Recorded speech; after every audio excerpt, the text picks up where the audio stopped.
ಆತ್ಮೀಯ ಬಂಧುಗಳೇ, ಶ್ರೀಮದ್ ಭಗವದ್ಗೀತೆ ತತ್ವ ವಿವೇಚನಿ ಟೀಕಾ ಅಧ್ಯಾಯ 2 ಸಾಂಖ್ಯಯೋಗ. ಇದರಿಂದ ಇವತ್ತು 39ನೇ ಶ್ಲೋಕವನ್ನ ನಾವು ತಿಳ್ಕೊಳ್ಳೋಣ. ಶ್ಲೋಕ 39. ಯೇಷಾ ತೇಭಿಹಿತಾ ಸಾಂಖ್ಯೆ ಬುದ್ಧಿರ್ ಯೋಗೆ ತ್ವಿಮಾಂ ಶೃಣು ಬುದ್ಧ್ಯಾ ಯುಕ್ತೋ ಯಯಾ ಪಾರ್ಥ ಕರ್ಮಬಂಧಂ ಪ್ರಹಾಸ್ಯಸಿ. ಅನುವಾದ: ಹೇ ಪಾರ್ಥನೆ, ಈ ಬುದ್ಧಿಯು ನಿನಗೆ ಜ್ಞಾನಯೋಗದ ವಿಷಯದಲ್ಲಿ ಹೇಳಲ್ಪಟ್ಟಿತು ಮತ್ತು ಈಗ ನೀನು ಅದನ್ನು ಕರ್ಮಯೋಗದ ವಿಷಯದಲ್ಲಿ ಕೇಳು.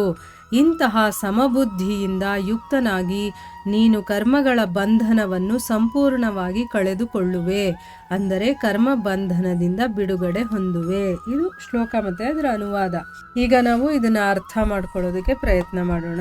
ನೋಡಿ, ಇಲ್ಲಿವರೆಗೆ ಭಗವಂತ ಏನ್ ಮಾಡ್ದ? ಸಾಂಖ್ಯಯೋಗದ ಸಿದ್ಧಾಂತದಿಂದ ಮತ್ತೆ ಕ್ಷತ್ರಿಯ ಧರ್ಮದ ದೃಷ್ಟಿಯಿಂದ ಯುದ್ಧವನ್ನ ಮಾಡಬೇಕು, ಅದರ ಒಂದು ಇಂಪಾರ್ಟೆನ್ಸ್ ಏನು ಅದನ್ನೆಲ್ಲ ಸಿದ್ಧಪಡಿಸಿ, ಅಂದ್ರೆ ಅದು ನೀನು ಮಾಡಲೇಬೇಕಾಗಿರುವಂತ ಕರ್ತವ್ಯ ಅಂತ ಹೇಳಿ ಅರ್ಜುನನಿಗೆ ಸಮತ್ವವನ್ನ ಇಟ್ಕೊಂಡು ನೀನು ಯುದ್ಧ ಮಾಡು ಅಂತ ಆಜ್ಞೆ ಮಾಡಿದಾನೆ. ಆಯ್ತಾ? ಈಗ ಯುದ್ಧ ಮಾಡಬಾರ್ದು ಅಂತ ನೀನು ಯೋಚನೆ ಮಾಡ್ತಾ ಇದೆಯಲ್ಲಪ್ಪ, ನೀನು ಕ್ಷತ್ರಿಯನಾಗಿರೋದ್ರಿಂದ ಯುದ್ಧವನ್ನ ನೀನು ಮಾಡಲೇಬೇಕು, ಅದೇ ನಿನಗೆ ಒಳ್ಳೆಯದು ಅಂತ ಅಂದ್ಬಿಟ್ಟು ಹೇಳ್ತಾ ಇದ್ದಾನೆ. ಈಗ ಕರ್ಮಯೋಗದ ಸಿದ್ಧಾಂತದಿಂದ ಯುದ್ಧದ ಔಚಿತ್ಯವನ್ನ ತಿಳಿಸೋದಕ್ಕೋಸ್ಕರ ಕರ್ಮಯೋಗದ ವರ್ಣನೆಯ ಪ್ರಸ್ತಾವನೆಯನ್ನು ಮಾಡ್ತಾನೆ. ಇಷ್ಟೊತ್ತು ಸಾಂಖ್ಯಯೋಗವನ್ನ ಹೇಳೋದಲ್ಲ, ಈಗ ಕರ್ಮಯೋಗವನ್ನ ಹೇಗೆ ಅಂತಂದ್ರೆ ಭಗವಂತ ಬೇರೆ ಬೇರೆ ಮಾರ್ಗವನ್ನ ತೋರಿಸ್ತಾ ಇದ್ದಾನೆ. ಈಗ ನೀನು ಯಾಕೆ ಯುದ್ಧ ಮಾಡಬೇಕು ಅನ್ನೋದನ್ನ ಈ ರೀತಿ ಆದರೂ ಯೋಚನೆ ಮಾಡು, ಈ ರೀತಿ ಆದರೂ ಯೋಚನೆ ಮಾಡು ಅಂತ ಬೇರೆ ಬೇರೆ ಯೋಗವನ್ನ ಈಗ ಹೇಳ್ತಾ ಹೋಗ್ತಾನೆ. ಇಲ್ಲಿ ಭಗವಂತ ಹೇಳ್ತಾನೆ, ಹೇ ಪಾರ್ಥ, ಈ ಒಂದು ಬುದ್ಧಿ ನಾನು ನಿನಗೆ ಇಷ್ಟೊತ್ತು ಹೇಳದ್ನಲ್ಲ, ಅದೆಲ್ಲ ಜ್ಞಾನ ಯೋಗದ ವಿಷಯದಲ್ಲಿ ನಾನು ಹೇಳಿದೆ, ಈ ರೀತಿ ತಿಳ್ಕೊಂಡು ನೀನು ಮಾಡು ಅಂತ ಅಂದ್ಬಿಟ್ಟು ಈಗ ನೀನು ಅದನ್ನು ಕರ್ಮಯೋಗದ ವಿಷಯದಲ್ಲಿ ಕೇಳು. ಅದೇ ವಿಷಯವನ್ನ ಕರ್ಮಯೋಗದಲ್ಲಿ ಮಾಡಿದಾಗ ಹೇಗೆ ಮಾಡಬಹುದು, ಆ ಕರ್ಮಯೋಗದ ವಿಷಯವನ್ನ ನಾನು ಹೇಳ್ತೀನಿ, ನೀನು ಕೇಳು. ಇಂತಹ ಒಂದು ಸಮಬುದ್ಧಿಯನ್ನ ಇಟ್ಕೊಂಡು ನೀನು ಕರ್ಮಗಳ ಬಂಧನವನ್ನ ಸಂಪೂರ್ಣವಾಗಿ ಕಳ್ಕೊಳ್ತೀಯ. ಯಾವಾಗ ನೀನು ಸಮತ್ವದ ದೃಷ್ಟಿಯಿಂದ ನೋಡ್ತೀಯೋ ಆಗ ನೀನು ಕರ್ಮ ಬಂಧನವನ್ನ ಪಡ್ಕೊಳ್ಳೋದಿಲ್ಲ, ಅದನ್ನೆಲ್ಲ ಕಳ್ಕೊಳ್ತೀಯ. ಅಂದ್ರೆ ಕರ್ಮ ಬಂಧನದಿಂದ ನೀನು ಬಿಡುಗಡೆಯನ್ನ ಹೊಂದುತ್ತೀಯ ಅಂತಂದ್ಬಿಟ್ಟು ಇದರ ಅರ್ಥ. ಈಗ ಪ್ರಶ್ನೆ ಏನಪ್ಪಾ ಅಂತಂದ್ರೆ, ಇಲ್ಲಿ ಏಷ ವಿಶೇಷಣ ಸಹಿತ ಬುದ್ಧಿ ಎಂಬ ಪದವು ಅಂದ್ರೆ ಈ ಬುದ್ಧಿ ಅಂತ ಹೇಳಿದನಲ್ಲ, ಇದು ಯಾವ ವಾಚಕವಾಗಿದೆ? ಮತ್ತೆ ಈ ಬುದ್ಧಿಯನ್ನ ನಿನಗಾಗಿ ಜ್ಞಾನಯೋಗದ ವಿಷಯದಲ್ಲಿ ಹೇಳಲಾಯಿತು ಅಂದ್ರೆ, ಇಷ್ಟೊತ್ತು ನಾನು ಜ್ಞಾನಯೋಗದ ವಿಷಯದಲ್ಲಿ ಹೇಳಿದ್ದೀನಿ ಅಂತ ಹೇಳ್ತಾ ಇದ್ದಾನಲ್ಲ ಭಗವಂತ, ಅದಕ್ಕೆ ಅರ್ಥ ಏನು ಅಂತ ಕೇಳ್ತಾ ಇದ್ದಾರೆ.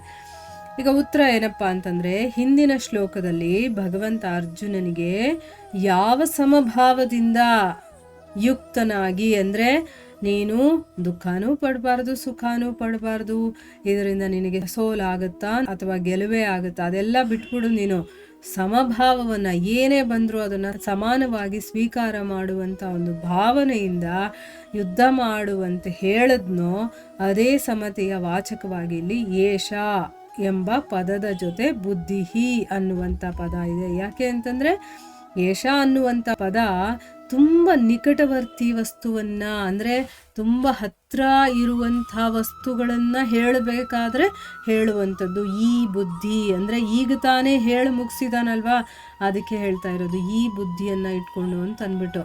ಅದಕ್ಕೆ ತುಂಬ ಹತ್ತಿರವಾಗಿ ಯಾವುದಿರುತ್ತೋ ಅದನ್ನು ಹೇಳೋದಕ್ಕೋಸ್ಕರ ಅದನ್ನು ಯೂಸ್ ಮಾಡ್ತಾರೆ.